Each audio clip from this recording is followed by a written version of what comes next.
ঘুম থেকে উঠেই আমি কোলগেট বের করব এখন, কারণ কালকে রাত্রে বের করতে চাইছিলাম, মনে ছিল না।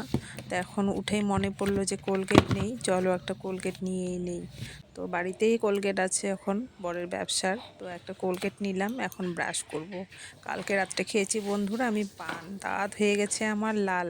আর কে পান দিয়েছে, কেনই বা পান খেলাম, সবটাই তোমাদের বলবো। তো ভিডিওটা দেখতে থাকো প্রথম থেকে শেষ পর্যন্ত। আমি কেমন পাগল, কোলগেট দিচ্ছি, প্যাকেটটা খুলে আবার প্যাকেটের মধ্যেই ঢুকাই দিচ্ছি। তো শুভ সকাল আমার প্রিয় বন্ধুরা, কোচবিহার জেলার ছোট্ট একটা গ্রাম থেকে আমি পিঙ্কি আর আমার ব্লগ চ্যানেলে তোমাদেরকে অনেক অনেক স্বাগত আর অনেক অনেক ভালোবাসা। আশা করছি সকলেই তোমরা সুস্থ আছো, ভালো আছো, আর আমরাও ভালো আছি।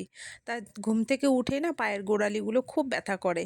তো রাস্তায় তো হাঁটতে যেতে পারি না, এখন একটু ঘুম থেকে দেরি হয়ে যায়। তাই রান্নাঘরে একটু ওই আর কি 2-4 পা হাঁটি, ওই গোড়ালিটা উঁচু উঁচু করে হাঁটি।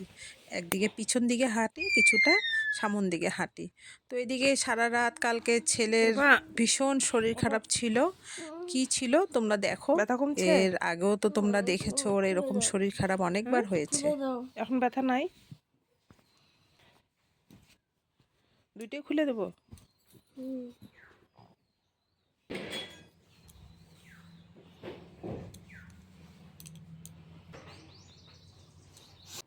মাথা ব্যথা, মাথা ব্যথা কমছে?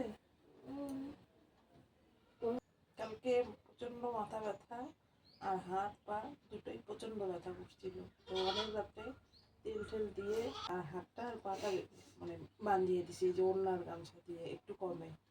ওষুধও দিছি তার সাথে, ওষুধটা দিয়ে কমে নেই। ওষুধটা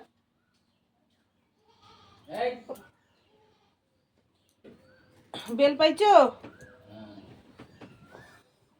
চলো বেলের শরবত করবো, বেলের শরবত খাবি। ফেসবুক পেজে আমি রিল বানাই, তো আমার রিলগুলো নাকি খুব সুন্দর হয়। তার জন্যই আমার বরের দোকানদার একজন, আমার বর তো ডিস্ট্রিবিউটার, এক দোকানদার ভালোবেসে বৌদির জন্য, মানে রিল দেখে ভালোবেসে বৌদির জন্য একটা পান দিয়েছে কালকে রাত্রে, সেটা মিষ্টি পান।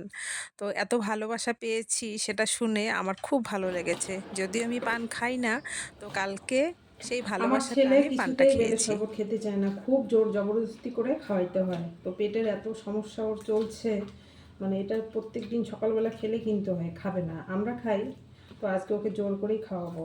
তো ওর বাবা সকালে না করছিল যে স্কুলে যাবে, কিন্তু শরীরটা এত খারাপ, পরে বললো যে আজকে থাক, স্কুলে যেতে হবে না, ডাক্তার দেখাইতে নিয়ে যাবে বিকালবেলা।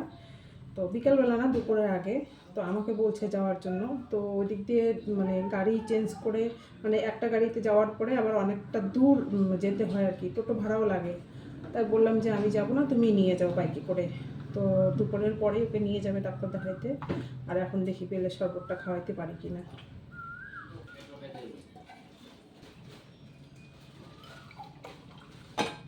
চলো দেখি কিভাবে খাওয়াই। তাড়াতাড়ি খা, পেটটা ভালো হবে। খাবো না, ওট ওট ওট ওট, খাবো না, পটি হবে ভালো।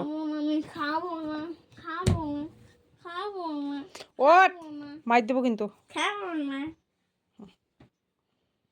হুম, খাবো না, পেশেন্টটা একটু বের করতে হবে, খাবো না। ফোন করতে হবে আগে। ওইটাই তো আমি বলতে চাইলাম। আর থাকে নাকি না জায়গা কথা বল। পেশেন্ট তোমার আছে? আচ্ছা, তো বের করতে হবে কই আছে? মেডিকেলের হিসেবে। ও, দেখি, ওঠ, ওঠ, ওঠ, ওঠ, তাড়াতাড়ি ওঠ। ওই যে ডাক্তারের কাগজ বের করি।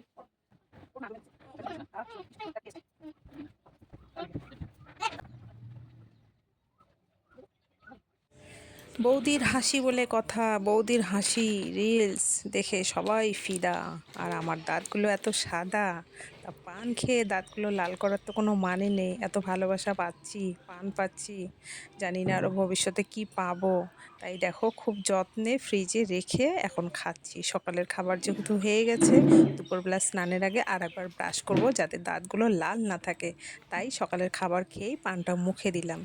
কি স্বাদ, সেই স্বাদ, আমার কাছে তো সেই স্বাদ লাগলো।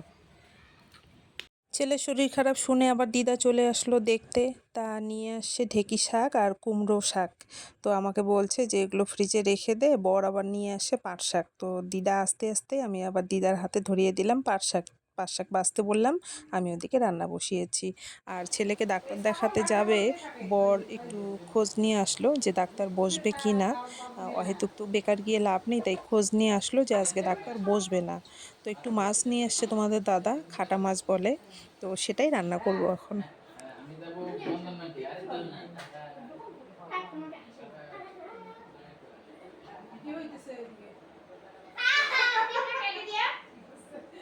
ছেলেটা যখন এরকম আনন্দে থাকে না, তখন আমার খুব ভালো লাগে। আর যখন এরকম ওর শরীরের সমস্যা শুরু হয়, ব্যথা হয়, পেটের সমস্যা, মাথার যন্ত্রণা, মাথা ব্যথা করে, এই বয়সে ওর মাথা ব্যথা করে।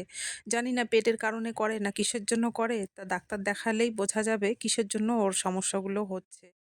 যে রান্না হচ্ছে তো বাবা, দাঁড়াও দাঁড়া, এই যে মাছটা করে নেই, মাছটা করে নিয়ে তোকে দেই, হয়ে গেছে, রান্না তো হয়ে গেছে। আমি তরকারি খাবো না। তরকারি খাবি না? ডাল দিয়ে আমার দিয়ে ডাল করি নেই তো, এই যে দেশি আলু ভাজা করছি, বেগুন ভাজা, পাট শাক। তা তেল দাও, আর তেল কিসের তেল দেবো? সর্ষের তেল কেন? সরষের তেল দিয়ে ঘি দিয়ে আমার সর্ষের তেল দিয়ে ঘি দিয়ে খায় বোকা? না ঘি দিয়ে আমার যা, এই যে শরীর চুলকায়, দেখ অ্যালার্জি হইতেছে, যা যা যা যা যা, যা ঘরে যা, ফ্যানের নিচে থাক। তো ঈশানকে মাছ ভাজা, ঘি, আলু ভাজা দিয়ে খেতে দিলাম। ও তরকারি খাবে না, ও একটা ওষুধ খায়, একটা না দুটো ওষুধ খায়, একটা হজমের ওষুধ খায়, একটা A to Z খায়। হজমের ওষুধ খায় জন্যেই ওর খিদে পায় খুব কিছুক্ষণ পর পর। আবার মাঝে মধ্যে এরকমও হয় পেটের সমস্যার জন্য ও খেতে চায় না বা খায়ও না। এমনও হয় সকালবেলা খায় আর সারাদিন খায় না। তো অনেক ধরনের সমস্যা, ডাক্তারটা দেখাই তারপরে বুঝতে পারবো কেন সমস্যাগুলো হচ্ছে ওর। তো ভিডিওটা এখানেই শেষ করছি। আর রান্না করছি, তোমাদের দাদা মাছ নিয়ে আসছে, পাতুরি করছি। তো আজকে ভিডিওটা এখানেই শেষ করলাম। সকলেই তোমরা ভালো থেকো, সুস্থ থেকো, আর আমার ছেলেটার জন্য তোমরা ভগবানের কাছে প্রে করো। এতটুকুই তোমাদের কাছে আমার চাওয়ার। তো আজকের মতো এখানেই শেষ করলাম। তোমরা সকলেই ভালো থেকো।